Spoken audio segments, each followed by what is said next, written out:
आऊज़ु बिल्लाहि मिनश्शैतानिर्रजीम बिस्मिल्लाहिर्रहमानिर्रहीम। पनाह मांगती हूँ मैं शैतान मरदूद के शर से।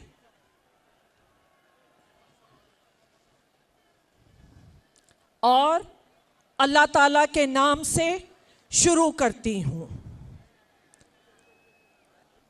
मैं सबसे पहले पीटीआई की लीडरशिप को एक कामयाब जलसे की मुबारकबाद देना चाहती हूँ।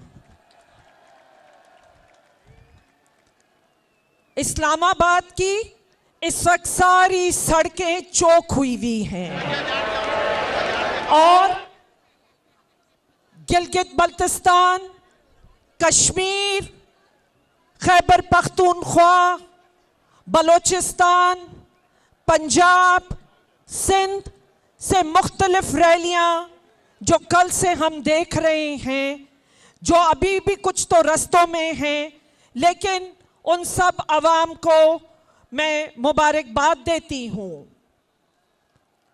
मैं जीडीए की नुमाइंदगी करते हुए, इत्तेहादी जमात की नुमाइंदगी करते हुए आज आपके सामने खड़ी हूँ। जीडीए जिसने सबसे पहले असूलों पे फैसला किया, मैं ज़मीर का नाम तो नहीं लूंगी, क्योंकि अचानक जब नो कॉन्फिडेंस की बात हुई तो बहुत सुनने में आया कि ज़मीर की आवाज़। ये किस किस्म का ज़मीर है जो उनकी मर्जी से कब जागता है, कब सोता है? तो ज़मीर तो बहुत बदनाम हो गया। तो मैं तो ये कहूँगी कि मैं अपने असूल पे और असूलों के साथ, क्योंकि अगर हम काबीना का हिस्सा हैं और आज तक अगर हम साथ थे तो हमें साथ रहना चाहिए था। इसी का फैसला मैंने किया। पाकिस्तानियों, असूल पे खड़ा होना बहुत मुश्किल रास्ता है, आसान नहीं है।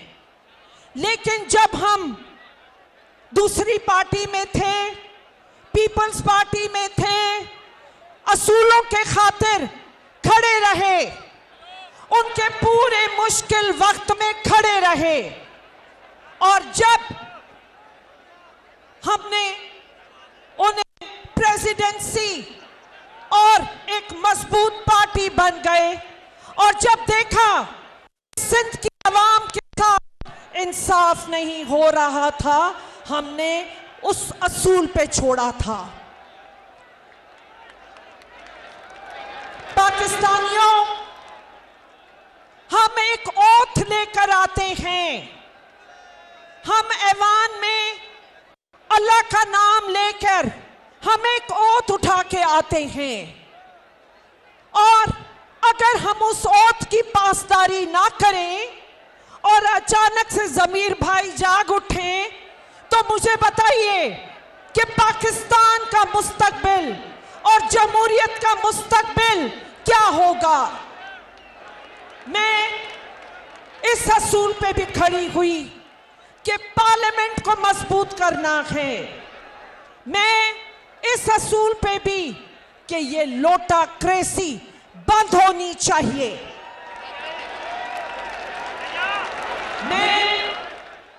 मैंने बीबी की हुकूमत भी जाते देखी इसी लोटाक्रेसी की वजह से। मैंने मियां साहब की भी हुकूमत जाते देखी। मैं जिस तसलसल इस वक्त चल रहा था, हमने एक पीपल्स पार्टी ने 2008 से 2013 तक अपना टेन्योर मुकम्मल किया। अच्छा या बुरा वो अवाम ने फैसला करना था। 2013 से 2018 तक दूसरी हुकूमत ने अपना टेन्योर मुकम्मल किया। अच्छा या बुरा, अवाम ने फैसला दिया। तीसरा टेन्योर 3.5 साल बाद गुजरने के बाद बड़ी अफसोसनाक बात है कि अगर आज इस सिस्टम को डिरेल किया गया तो आने वाला कोई सिस्टम अपना पूरा टर्म पूरी नहीं कर सकेगा। आगे आने वाली कोई हुकूमत अपना टर्म पूरा नहीं कर सकेगी। मैं पार्लियामेंट्री डेमोक्रेसी को बहुत बड़ा नुकसान देख रही हूं। मैं इदारों से भी कहती हूं, इलेक्शन कमीशन हो या जुडिशरी हो, अगर हमने इस लोटाक्रेसी को नहीं रोका, अगर हमने इस डिफेक्शन को नहीं रोका, जो कि आज जिम्मेदारी जो दुश्मन बाहर बैठे हैं, इसका फायदा सिर्फ उन्हें हो सकता है। अरे हम पाकिस्तान के लिए खड़े हैं और ये भी खड़े हैं। हमने खान साहब को बताया था कि हकूक़ सिंध को हम भरपूर सपोर्ट करेंगे।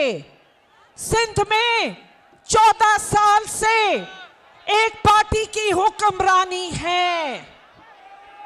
वो लोग उम्र कैद काट चुके सिंध के लोग, जिनको आपने गुलामियों की जंजीरों में जकड़ रखा है। मैं दावत देती हूं आप सबको और मीडिया को, खुदारा सिंध को नजरअंदाज ना किया जाए। आइए आके देखिए कि सिंध के क्या हालात हैं। एक 14 साल की हुकूमत, जिसे मैं भी कहती हूं कि वो सिलेक्टेड हैं, ये किसी से नहीं छुपा था।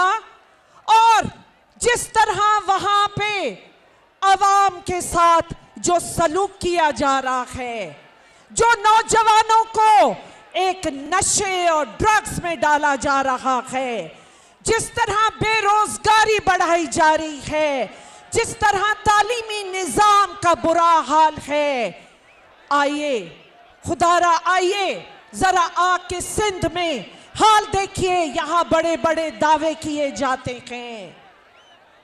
अरे अगर पंजाब में सेहत कार्ड सूबाई हुकूमत दे सकती है, अगर खैबर पख्तूनख्वा में सेहत कार्ड उनके हर घर को मिल सकता है, तो सिंध को क्यों नहीं मिल सकता?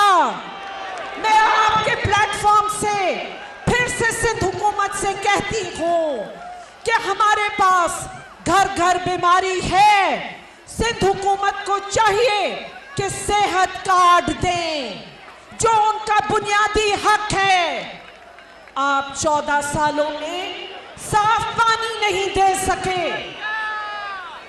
मेरी दरख्वास्त है, क्योंकि जितने इदारे हैं, लगता है कि सिंध को खैराबाद कह चुके हैं, सिंध को नजरअंदाज कर चुके हैं और बार बार सिलेक्टेड हुकूमत वहां लाई जाती है। मैं मीडिया से दरख्वास्त करती हूं, क्योंकि जब तक आप वहां का हालात नहीं दिखाएंगे तो वहां के लोग इंसाफ के लिए किधर जाएंगे? आज उनके पास बलूचिस्तान से ज्यादा एहसास महरूमी है। मैं ये उम्मीद करती हूं और ये तवक्को करती हूं कि जो हकूक़ सिंध मार्च है या हकूक़ सिंध के लिए जो जदोजहद है, पूरा पाकिस्तान उसके पीछे खड़ा होगा। क्योंकि सिंध असेंबली वो असेंबली है जिसने सबसे पहले पाकिस्तान के लिए रेजोल्यूशन पास किया था। मैं बहुत हैरान होती हूं जब मैं देखती हूं कि ये जो सिंध लीडरशिप है वो पंजाब जाके कहती है आइए हम आपको इंसाफ दिलाते हैं। वो खैबर पख्तूनख्वा जाके कहते आइए इंसाफ दिलाते हैं। वो कल पारा चनार वालों को भी इंसाफ दिला रहे थे। मैं उनसे कहती हूं कि 14 साल में आप सिंध को इंसाफ नहीं दिला सके, अरे शहीद बीबी को इंसाफ नहीं दिला सके। आप अपने वर्करों को जो बीबी के साथ खड़े थे, हम जो बीबी के साथ खड़े थे, उनकी हर तकलीफ में आप हमें इंसाफ नहीं दिला सके, तो आप बाकी सूबों को क्या इंसाफ दिलाएंगे? मैं जानती हूं और मैं बताना चाहती हूं कि सिंध में एक सिविलियन डिक्टेटरशिप है और आसान नहीं है उनके खिलाफ आवाज बुलंद करना। लेकिन अगर मेरी एक तन्हा आवाज भी हुई तो मैं आवाज बुलंद करूंगी। मैं सिंध के लोगों के लिए और पाकिस्तान के हकूक के लिए आवाज बुलंद करती रहूंगी।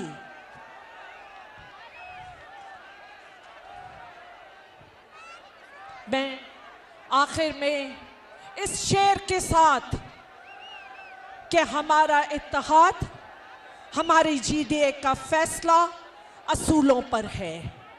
मैं पार्लियामेंट को मजबूत देखना चाहती हूँ, जमहूरियत को मजबूत देखना चाहती हूँ।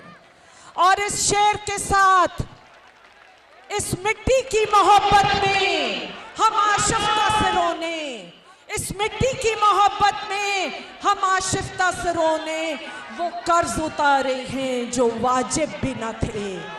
अवाम, पाकिस्तान की अवाम जिंदाबाद और पाकिस्तान जिंदाबाद। पाकिस्तान है तो हम सब हैं और सूबे भी हैं।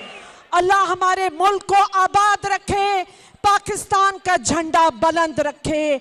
आप जिस जदोजहद आपने शुरू की है और इंशाअल्लाह ये कोने कोने में जाएगी, मुल्क के हर कोने में जाएगी और हम एक मजबूत पाकिस्तान देखेंगे।